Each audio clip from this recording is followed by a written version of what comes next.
ऐसा वर्णन मिलता है। मां सुमित्रा के हाथ में जो चरु था ना, अनंत आकाश से उड़ता उड़ता कोई पक्षी आया और उस चरु को लेकर के अनंत आकाश में चला गया। और यही पक्षी उड़ता उड़ता केसराज पर्वत पर पहुंचा और केसराज पर्वत पर किसी वृक्ष के नीचे बैठी हुई है मां अंजनी भगवान शिव की आराधना करने के लिए।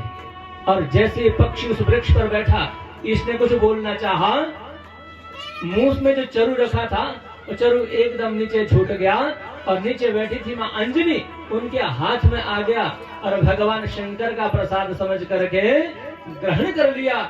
और मां अंजनी के गर्भ से एक लाल ने जन्म लिया जिनका नाम है हनुमंतलाल जी महाराज की।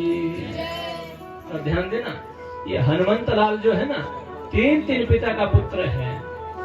शंकर सुवन केसरी नंदन तेज प्रताप महाजगवंदन। इनको शंकर सुवन भी कहा जाता है, केसरी नंदन भी कहा जाता है। भगवान शंकर के अंशावतार है, इसलिए इनको शंकर सुवन कहते हैं। और केसरी नंदन क्योंकि केसरी के गर्भ से यहाँ जो है, केसरी के यहाँ जो है अंजनी के गर्भ से प्रकट हुए। और अंत में कहा पवन तनय संकट हरण मंगल मूर्ति रूप। पवन तनय भी इनको कहा जाता है। वायुदेव ने इनका पालन पोषण किया, इसलिए इनको पवन पुत्र भी कहा जाता है। कौशल्या ने और कैकेयी ने अपने चरु का थोड़ा थोड़ा भाग सुमित्रा को दे दिया। और सुमित्रा ने कहा बहनों, यदि मेरे गर्भ से 2 बालक पैदा होंगे तुम्हारे बच्चों की सेवा में लगा दूंगी। इसलिए मां सुमित्रा के गर्भ से 2 बालक पैदा हुए, लक्ष्मण और शत्रुघ्न। लक्ष्मण राम की सेवा और शत्रुघ्न जो है भरत की सेवा करते हैं। तीनों रानियों ने चरु ग्रहण किया, तीनों रानियां गर्भ से हुई और धीरे धीरे गर्भ बढ़ता गया। और धीरे धीरे समय आया, इधर भगवान नारायण ने कहा हे देवताओं, सभी देवता किसी ना किसी रूप से धरा पर जो है अवतरित हो जाएं। और सब देवता भी किसी ना किसी रूप में जो है धरा पर अवतरित हो गए। कोई बानर के रूप में आए, कोई भालुओं के रूप में आए, किसी ना किसी रूप में सब देवता भी पृथ्वी पर अवतरित हो गए। बोलिए सच्चिदानंद भगवान।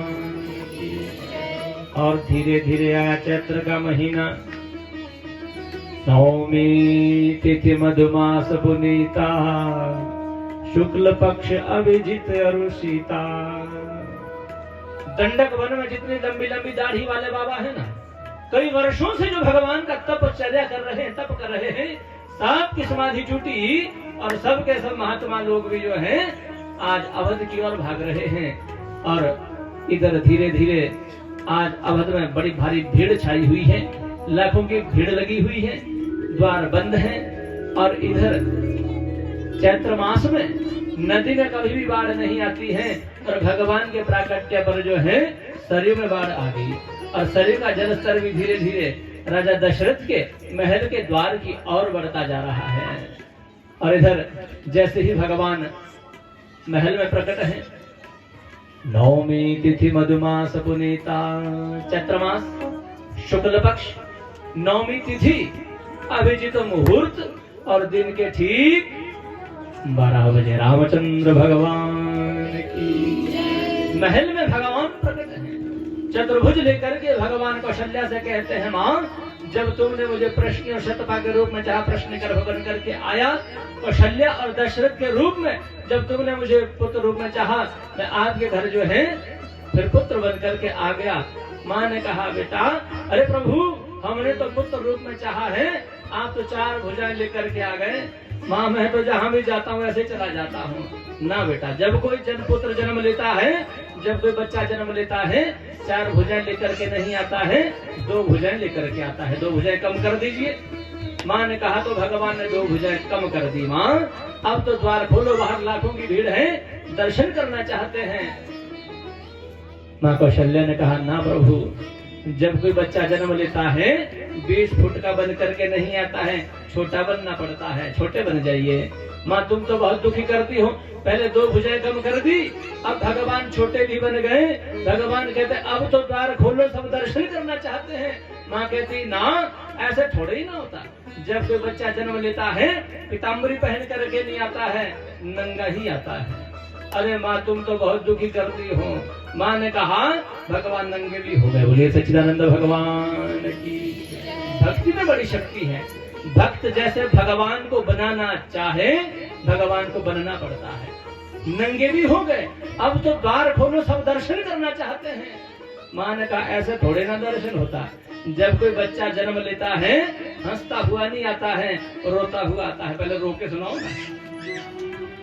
माता पुनि बोली सोमति डोली, सजहु तात यह रूपा, जय शिशु लीला अति प्रियशीला, यह सुत परम अनूपा, सुनि वचन सुजाना रोदन ठाना, कोई बालक सुरभूपा, यह दरिद्र जिरावहि हरि पद पावनि, तेन परहि भवतूपा।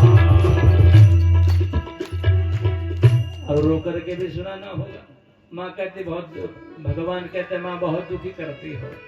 और जैसे माँ ने कहा, प्रभु वे करके जोर जोर से रो रहे हैं। और जैसे ही रोने की आवाज, बाहर जितने संत भक्त अमलात्मा जितने भी थे, एकदम अंतःकरण में आनंद प्रकट हो गया। और सब लोग आनंद चित्त होकर के राजा दशरथ को पता चला, महाराज आपके घर में एक नहीं 4 बच्चों ने जन्म ले रखा है। यहीं से भागे भागे दौड़े दौड़े गए, मुनि वशिष्ठ के चरणों में प्रणाम किया। गुरुदेव आपकी कृपा से एक नहीं 4 प्रकट हो चुके हैं, आप चलिए आशीष करिए। मुनि वशिष्ठ आए आशीष करने के लिए। मुनि वशिष्ठ ने आशीष किया और मुनि वशिष्ठ स्वस्ति वाचन इत्यादि करके आशीष करके मुनि वशिष्ठ को राजा दशरथ ने यथाशक्ति अपने और से जो सामर्थ्य था दान दिया। और मुनि वशिष्ठ लौट करके चले गए। बोलिए रामचंद्र भगवान की। और सब लोग अवधवासियों को बड़े प्रेम से बधाइयां देते जा रहे हैं। और भगवान राम लक्ष्मण भरत और शत्रुघ्न के प्राकट्य पर आप सबको भी बहुत बहुत बधाई। विशेष करके इस ठाकुर परिवार को जिन्होंने बहुत सुंदर आयोजन कर रखा है अपने प्रांगण में, बहुत बहुत आपको बधाई देते हैं। सब लोग बड़े प्रेम से बधाइयां गाते जा रहे हैं। समय का अभाव है, आइए 2 मिनट में पहाड़ी ताल नहीं ढाई से सच्चिदानंद भगवान की।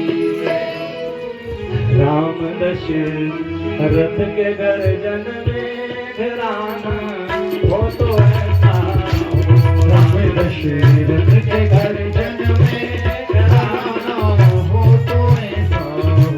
राम दशरथ के गर्जन में घराना हो तो ऐसा हो। राम दशरथ के गर्जन में घराना हो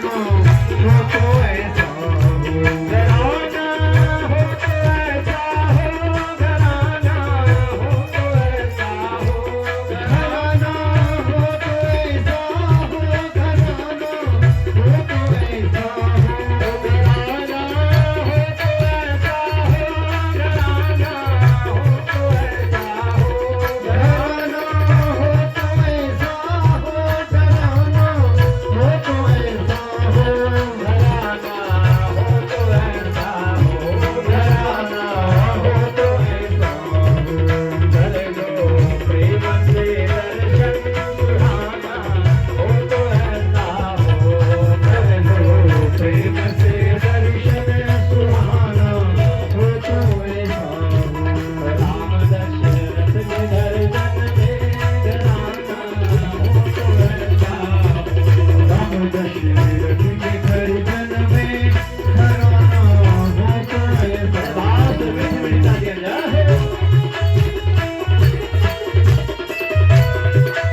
जोगी का